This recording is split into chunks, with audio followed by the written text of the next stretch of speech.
अस्सलाम वालेकुम स्टूडेंट्स। आज हमने एमएस एक्सेल को स्टार्ट करना है, जो कि आपके फर्स्ट ईयर के प्रैक्टिकल का सेकंड पार्ट था।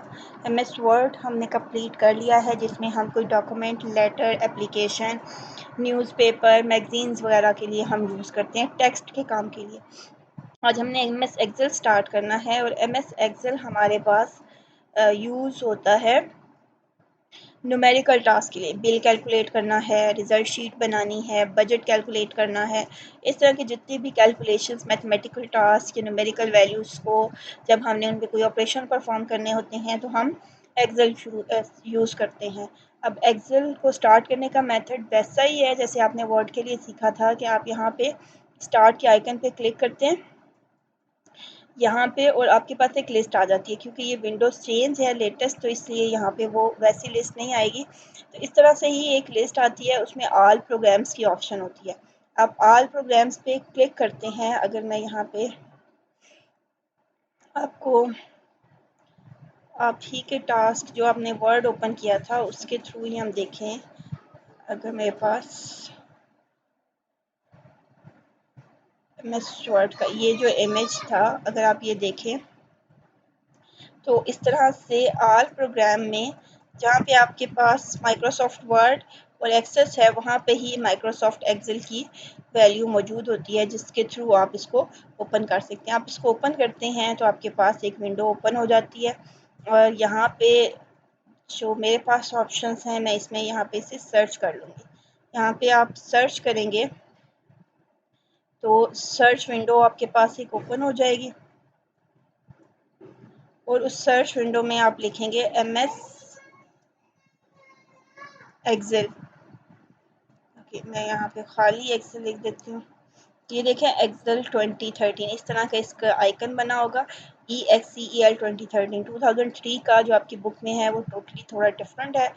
तो जब आप इसे ओपन करेंगे तो वैसे ही जैसे आपके पास वर्ड में ऑप्शन आती है कि आपने कोई नया ओपन करनी है, ब्लैंक वर्कबुक ओपन करनी है, वहाँ पे विंडो चेंज होगी, ऑप्शन यही होती हैं आपके पास। या आपके पास कुछ बनी हुई हैं, billing statement, blood pressure tracker, expense report, templates हैं, उनमें से ओपन करना है। या जो आपने पहले से बनाई हुई हैं वो डेटाबेस या एक्सेल्स जो बनाए हुए हैं वो आपने ओपन करने हैं, कौन सी आपने ओपन करनी है। तो आप ब्लैंक वर्कबुक पे क्लिक करते हैं तो ये एक इंटरफेस आपके पास ओपन हो गया है ब्लैंक डेटाबेस एक्सेल का। अब ब्लैंक एक्सेल फॉर्म में आज इसकी विंडो का इंट्रोडक्शन हम देखेंगे कि ये विंडो किस काम के लिए यूज़ होती है, और इस विंडो में हम क्या क्या चीज़ें हमारे पास होंगी। तो सबसे पहले सबसे टॉप पे आपके पास होती है टाइटल बार, बिल्कुल वैसे ही जैसे वर्ड में उस पर नेम होता है, एप्लीकेशन की टाइप होती है कि ये एक्सेल है, वर्ड है, एक्सेल है, तो इसका बाय डिफ़ॉल्ट नेम क्या लिखा हुआ है, बुक 1। राइट साइड पे आपके पास कुछ आइकन्स हैं सेव करने के लिए, और लेफ़्ट साइड पे सेव करने के लिए आइकन्स हैं, और राइट साइड पे कंट्रोल बटन्स हैं। क्लोज करना है, मिनिमाइज़ करना है या मैक्सिमाइज़, उसका साइज़ के लिए ये हमारे पास। मिनिमाइज़ पे आप क्लिक करते हैं तो वो नीचे आपके पास टास्क बार में आ जाता है, और इसे जब ओपन करना हो तो आप यहाँ से इसको दोबारा से ओपन कर सकते हैं। ठीक है, मैक्सिमाइज़ आप क्लिक करेंगे तो विंडो का साइज़ बड़ा हो जाएगा, और दोबारा आपके पास ये आइकन चेंज हो गया है। इस आइकन पे आप क्लिक करते हैं तो दोबारा से साइज़ को छोटा कर देता है। अब वैसे ही टाइटल बार के बाद इसमें आ जाती है मेन्यू बार। मेन्यू बार में आपके पास home, insert, page layout, formulas, ये इसके सारे मेन्यूज़ हैं। इन मेन्यूज़ पे फाइल जब आप क्लिक करते हैं तो फाइल में जिस तरह ये आपके पास लिस्ट आई है कि फाइल में जाके आप नई फाइल ओपन कर सकते हैं, पहले से बनी हुई फाइल सेव कर सकते हैं, सेव एज। इसी तरह आपके पास इन सारे मेन्यूज़ में भी ये 2013 का वर्जन है, तो इसलिए आपको जब आप क्लिक करते हैं तो नीचे उनके आइकन्स शो हो जाते हैं। जबकि 2003 में जब आप इन पे क्लिक करते हैं तो इस तरह से एक लिस्ट, ये लिस्ट अब इससे रिलेटेड नहीं है लेकिन इस तरह की एक लिस्ट आपके पास शो हो जाती है जिसमें से आप सिलेक्ट करते हैं, उस लिस्ट को आप मेन्यू बोलते हैं। अब होम, इंसर्ट, पेज लेआउट, इन मेन्यूज़ को हम वन बाय वन डिस्कवर करेंगे।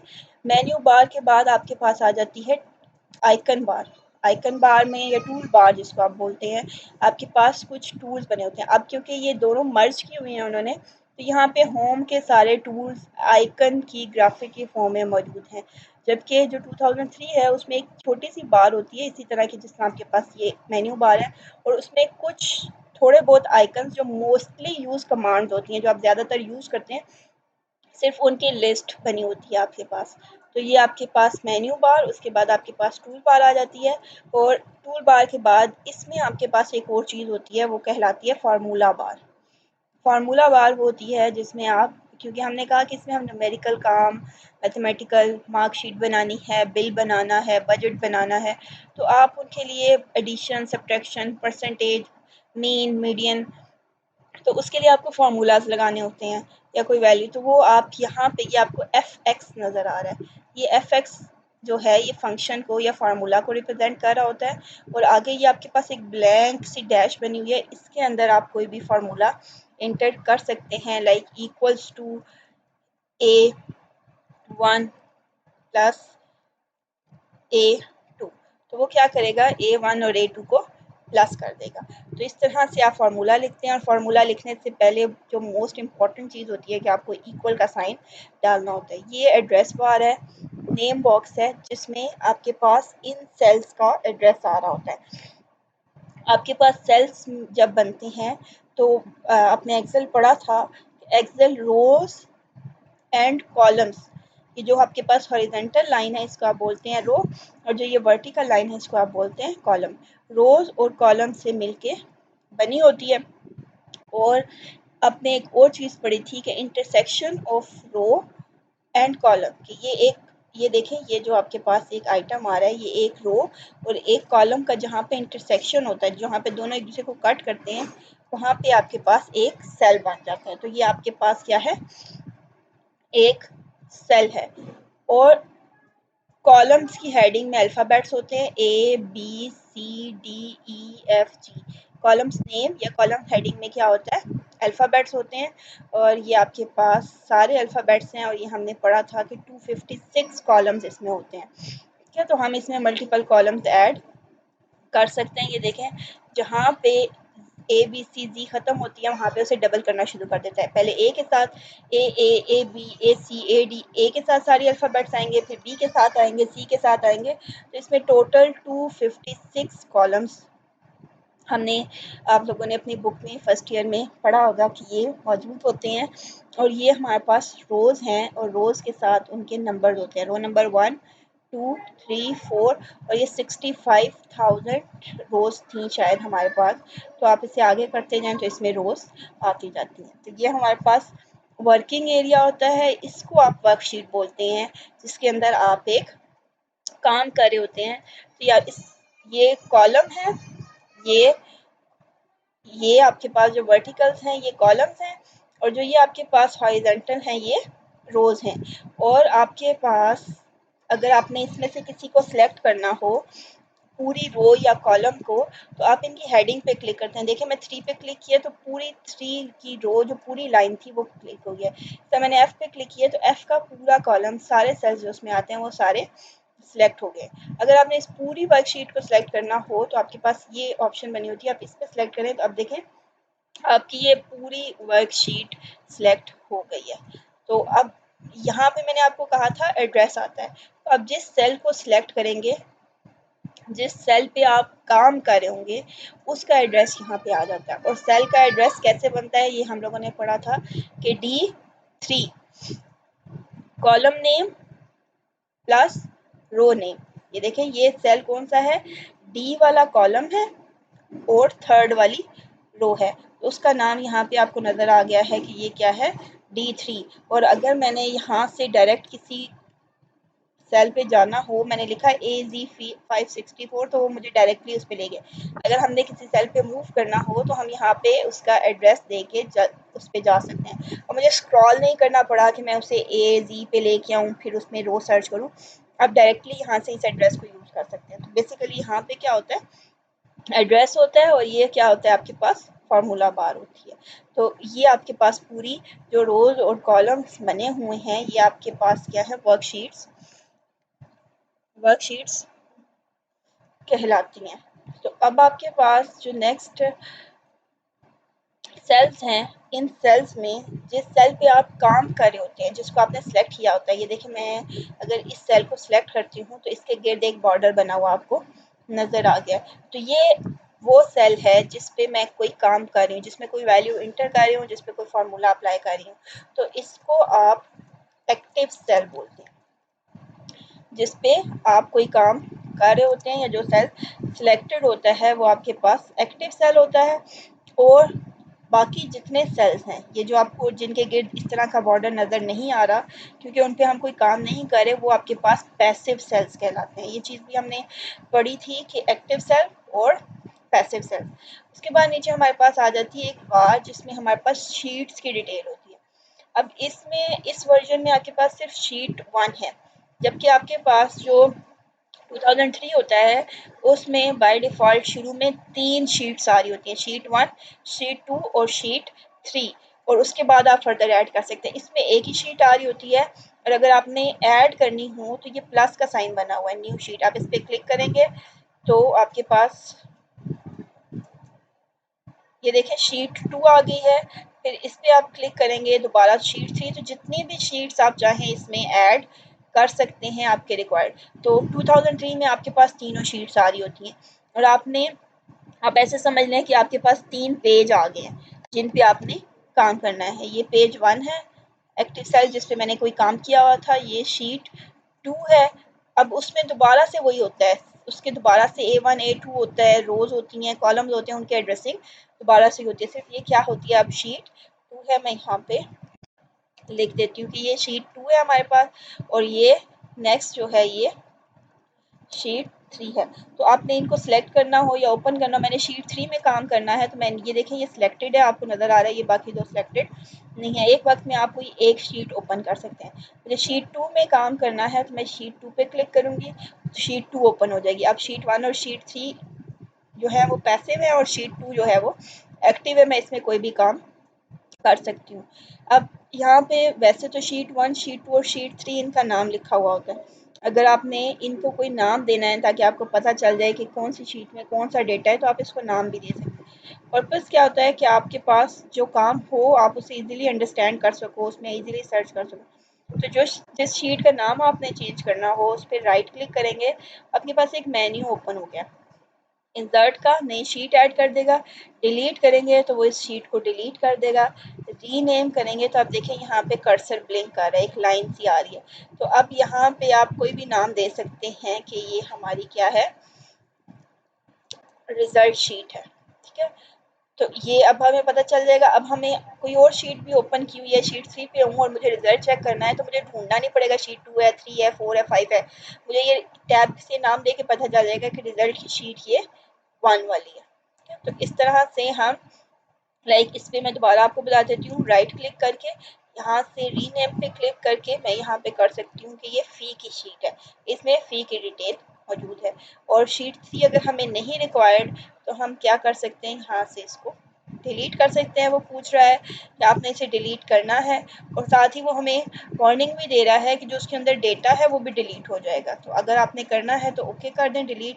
अब देखें 2 शीट्स आपके पास रह गई हैं, रिजल्ट की और फ़ी की। तो इस तरह से आप शीट ऐड भी कर सकते हैं और रिमूव भी कर सकते हैं, और शीट्स के दरमियान में मूव करने के लिए आपको क्लिक करना पड़ता है।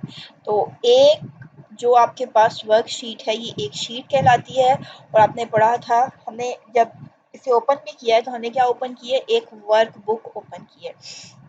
तो वर्क बुक बेसिकली क्या होती है, it's a collection of worksheets, जिसमें ये देखें ये एक, ये दो, ये तीन, इन तीनों को जब हम कंबाइन करके सेव करेंगे कंप्यूटर में तो ये हमारे पास क्या कहलाएंगी, वर्क बुक कहलाएगी। वर्क बुक जिस पे हमने कोई काम किया हुआ है और उसके अंदर 3 शीट्स, 3 पेजेस, या यहाँ पे अभी 2 पेजेस मौजूद है। उसके बाद नीचे आपके पास स्टेटस बार आती है जिसमें स्टेटस लिखा होता है कि आपकी शीट रेडी है, वर्किंग मोड में है, वेटिंग मोड में है, सेव हो रही है, या उसमें जो भी काम हो रहा होता है वो स्टेटस यहाँ पे शो हो रहा होता है। ये अभी शो रेडी करिए कि ये काम के लिए रेडी है। इस तरह यहाँ से आप इसका साइज इंक्रीज और डिक्रीज कर देते हैं। ये देखिए मैंने यहाँ से प्लस पे या इसे इक्वल आगे मूव करेंगे तो आपकी शीट के सेल्स के साइज बड़ा होता जा रहा है, आप इसे छोटा करेंगे तो साइज छोटा होता जाएगा। तो यहाँ ये स्टेटस बार है, ठीक है। अब आई थिंक इस पूरे वर्कशीट का, इसके इंटरफेस का इंट्रोडक्शन आपको मिल गया है। नेक्स्ट जो काम होता है वो हमने इसको सेव करना होता है।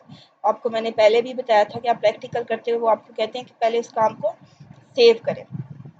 तो फाइल में जाके आप सेव करते हैं। अगर आप फर्स्ट टाइम सेव कर रहे हैं, अगर आपने दोबारा उसको किसी नेम से, तो सेव एज आपके लिए बेस्ट ये है कि आप सेव एज करें। जब आप सेव एज करते हैं तो वो आपसे पूछेगा कि आपने कहाँ पे इसको सेव करना है। तो मैं ये ब्राउज पे क्लिक करती हूँ। आप जब 2003 या किसी दूसरे वर्जन में या पुरानी विंडो में करेंगे तो आप जब सेव एज पे क्लिक करते हैं तो डायरेक्टली आपके पास ये विंडो आ जाती है। इस विंडो में आप में से बताना होता है कि आपने कहाँ पे उसको सेव करना है। डेस्कटॉप पे करना है या डॉक्यूमेंट में। मोस्टली डेस्कटॉप पे प्रैक्टिकल आप सेव करते हैं या डॉक्यूमेंट में। तो डॉक्यूमेंट को मैं सिलेक्ट कर देती हूँ तो डॉक्यूमेंट का फोल्डर ओपन हो जाएगा। मैं डेस्कटॉप को सिलेक्ट करती हूँ तो मेरे डेस्कटॉप का फोल्डर, ये डेस्टिनेशन बता रहा है कि कहाँ पे सेव होगा। यहाँ पे हमने उसको नाम देना है। मैं डेस्कटॉप पे से कर लेती हूँ ताकि हम डेली इसको यूज़ करेंगे। तो डेस्कटॉप पे यहाँ पे मैं इसको नाम दे देती हूँ कि ये क्या है, एक्सेल प्रैक्टिकल। और नीचे ये देखें सेव एज टाइप की, इसकी डेटा टाइप क्या होगी, वो बाय डिफ़ॉल्ट एक्सेल में हम बना रहे हैं तो एक्सेल ही हम रखेंगे और इसको सेव कर देंगे। तो अब देखें यहाँ पे एक्सेल प्रैक्टिकल का नाम टाइटल बार पे आ गया और एक्सेल की, ये हमने इसको सेव कर दिया। अब अगर हमने सेव्ड फाइल को ओपन करना है, मैंने इसे क्लोज कर दिया, नेक्स्ट डे मुझे कोई और काम करना है तो मैं इसको कैसे ओपन करूँगी। जहाँ पे डेस्कटॉप पे सेव की थी, ये आपको एक आइकन नज़र आ रहा है एक्सेल प्रैक्टिकल का। तो ओपन करने का मेथड यही है कि आप इस पर क्लिक करें तो ये डायरेक्टली ओपन हो जाएगी। अगर आप यहाँ से ओपन नहीं करना चाहते तो आपके पास एग्जिस्टिंग फाइल ओपन करने का मेथड क्या है। मैं यहाँ पे एक्सेल को ओपन कर लेती हूँ पहले। जब मैंने एक्सेल को ओपन किया है तो क्लोज, ये वही ऑप्शन आ गया। हमने ब्लैंक नहीं करनी, हमने बनाई हुई है रिसेंट में, आपके पास यहाँ पे आ रही है। हमने क्या करना है, एक्सेल प्रैक्टिकल को ओपन करना है तो एक्सेल को ओपन कर देगा। दूसरा मेथड क्या है कि मुझे कोई और फाइल ओपन करनी है एक्सेल की, तो फाइल में जाके आपके पास ओपन की ऑप्शन आ रही है।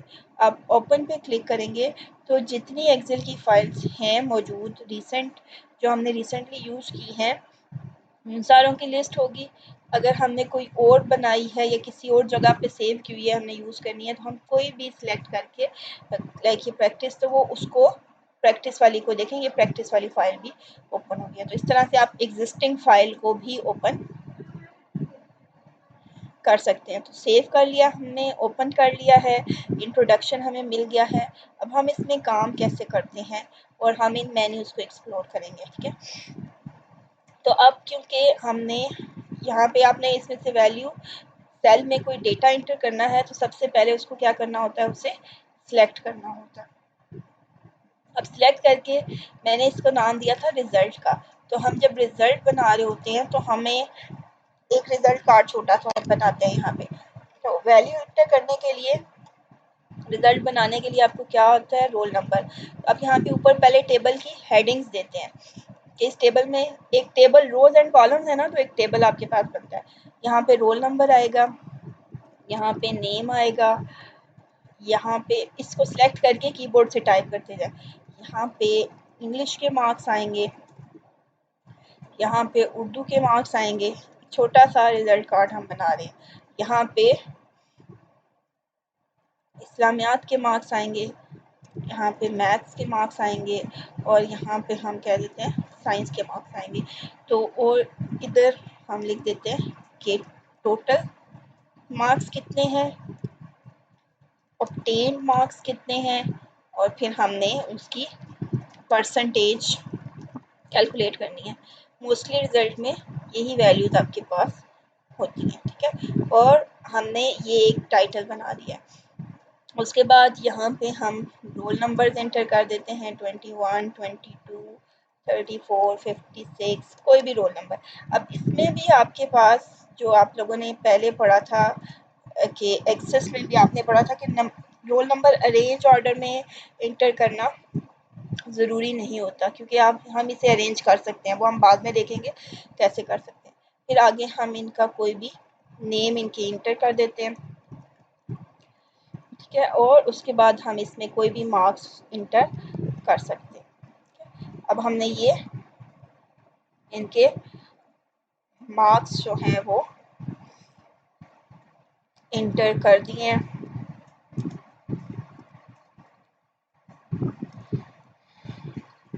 तो अब हम इस तरह से नंबर्स और मार्क्स कोई भी इंटर कर देते हैं।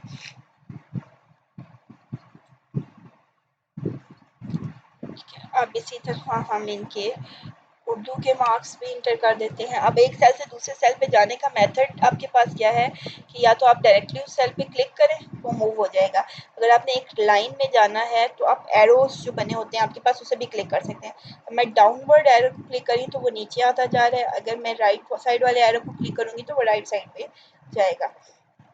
तो मैं यहाँ पे जल्दी से मार्क्स एंटर कर देती हूँ।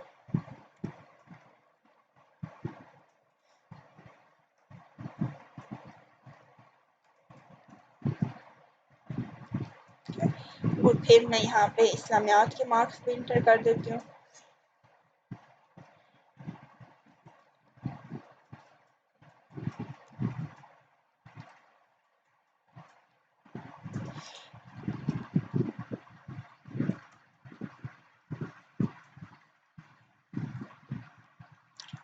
इसी तरह आगे हम मैथ्स के मार्क्स भी इंटर कर देते हैं। हम यहाँ पे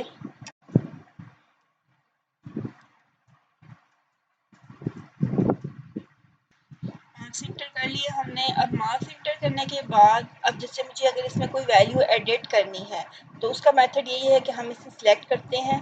अब मैं जब इसे सिलेक्ट कर लूँगी तो अगर मैं इस सेल को सिंपली सिलेक्ट करती हूँ, मैं आपको यहाँ पे बताती हूँ, और मैं कुछ लिखती हूँ तो उस पूरे को रिप्लेस कर देगा। अब मुझे पूरे को रिप्लेस नहीं करना, मुझे सिर्फ उसमें कोई वैल्यू चेंज करनी है। जैसे मैंने इसके साथ टोटल मार्क्स लिखने हैं तो आप इस सेल को सिर्फ सिलेक्ट नहीं करते, इस पर डबल क्लिक करते हैं, इसके अंदर कर्सर ब्लिंक हो जाता है। तो यहाँ पे फिर आप इसके आगे इंटर कर सकते हैं कि इसमें टोटल आपके पास 100 मार्क्स थे, ठीक है, और उसमें से आपने मार्क्स इसको दिए।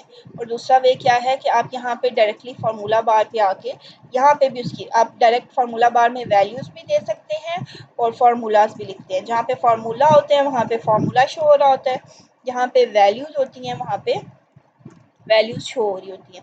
मैं जिस भी सेल को देखें सिलेक्ट करती हूँ उसकी जो वैल्यू है वो यहाँ पे आ रही है। तो इसी तरह हम सारों के साथ इनके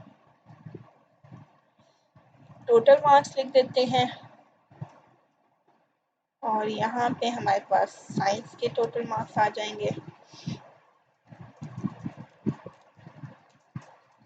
ठीक है, ये हमने टोटल मार्क्स लिख दिए और हमें पता है कि टोटल मार्क्स अब कितने हो गए हैं सबके 100, 1 2 3 4 450। तो हम यहाँ पे 450 लिख देंगे। ठीक है, अब ये मार्क्स हमने क्योंकि डिफरेंट थे तो खुद एंटर किए हैं। अब इन सब के टोटल मार्क्स क्या हैं 450 हैं। तो हमारे पास हमें इन्हीं को कॉपी करना है और पेस्ट करना है। तो आपके पास कॉपी पेस्ट करने का मेथड क्या है, आप इसको सिलेक्ट करें, ये आपके पास ऑप्शन आ रही है कॉपी की, कंट्रोल प्लस सी शॉर्टकट की भी आप यूज़ कर सकते हैं। बिल्कुल ये अब कुछ चीज़ें वही हैं जो वर्ड वाली होंगी, आपको वही यहाँ पे इम्प्लीमेंट करनी है, इसलिए मैं जल्दी जल्दी में बता के करूँगी कि आप यहाँ से कॉपी कर सकते हैं या कंट्रोल प्लस सी कर सकते हैं। ये जब कॉपी हो गया है, ये देखें आपको इससे गेट बॉर्डर मूव होता हुआ नज़र आ रहा है। अब इसमें से आप किसी भी सेल जहाँ पे भी इसको पेस्ट करना है वहाँ पे आप लेके जाएं, इसको पेस्ट कर दें, वहाँ पे आप लेके जाएं, इसको पेस्ट कर दें। तो इस तरह से आप यहाँ से कंट्रोल प्लस वी करके भी पेस्ट कर सकते हैं या सेल को सिलेक्ट करके ये पेस्ट की ऑप्शन आ रही है यहाँ से पेस्ट करते जाए। तो ये कॉपी पेस्ट की वैल्यू है। अगर मैंने इस वैल्यू को कट करना था और अगर आपने इस कॉपी को ख़त्म करना है तो अब आपने क्या करना है, इसको सेव करना है। तो जो आपको मैंने एक पॉइंट बताया था कि आपने हर वक्त अपने काम को सेव करते रहना है। अब मैंने इतना सारा डेटा इंटर कर लिया है तो किसी वजह से ये लॉस नहीं होना चाहिए, इसलिए मैं इसको साथ साथ सेव करूँगी। तो ये सेव की ऑप्शन आपके पास यहाँ पे आ रही है, इस पर क्लिक करें या फाइल पे जाके सेव करें या आपके पास कंट्रोल प्लस एस की प्रेस करें तो वो क्या करेगा, उसको सेव कर देगा। अगर मैंने इस डेटा को फॉर एग्जांपल यहाँ से 55 को रिमूव करना, कट करना था, कहीं और पेस्ट करना था, ये गलती से यहाँ पे आ गया है, तो आपके पास कट के लिए भी क्या ऑप्शन है कि आप इसे सिलेक्ट करें, यहाँ से ये आपके पास कैंची सी बनी हुई है सीजर, और ये कट के लिए, और शॉर्टकट की क्या है आपके पास कंट्रोल प्लस एक्स। तो आप कंट्रोल एक्स करें या कट करें, अब देखें ये भी मूव हो गया। मैंने इसे कट किया, मैं इसे यहाँ पे किसी सेल में आपको दिखा देती हूँ, यहाँ पे मैंने पेस्ट कर दिया। वो वैल्यू कट हुई थी इसलिए यहाँ से रिमूव हो गई है और यहाँ पे पेस्ट हो गई है। तो कॉपी में आपने देखा था वो वहाँ पे भी मौजूद थी और उसकी मल्टीपल कॉपीज बन रही थी, लेकिन कट में क्या हुआ है कि वो एक्चुअल जगह से कट हो गई है। मैं इसे सिलेक्ट करके इस पर क्लिक करूँगी तो ये कट हो गई है और मैंने इसे यहाँ पे ला के पेस्ट किया है तो वो पेस्ट हो गई है। तो काम करते हुए मोस्टली ऐसा होता है कि हम शॉर्टकट कीज यूज़ करते हैं ताकि वो जल्दी काम हो जाता है। सेव करना है तो कंट्रोल एस, कट करना है तो कंट्रोल एक्स, कॉपी करना है तो कंट्रोल सी, पेस्ट करना है तो कंट्रोल वी। ये कुछ ऐसी चीज़ें जो हर जगह पे सेम रहती हैं। ओके, एक तो ये मेथड आपको मैंने बता दिया कि अगर आपने एक ही सेल की वैल्यू मल्टीपल सेल्स में कॉपी करनी है तो आप कॉपी कर लें और उसे पेस्ट करते जाएं।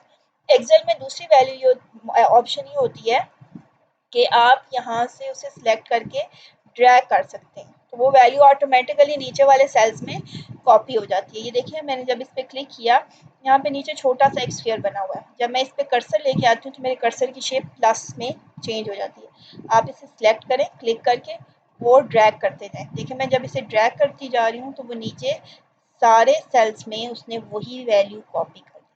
तो एक्सेल का ये एडवांटेज है आपके पास।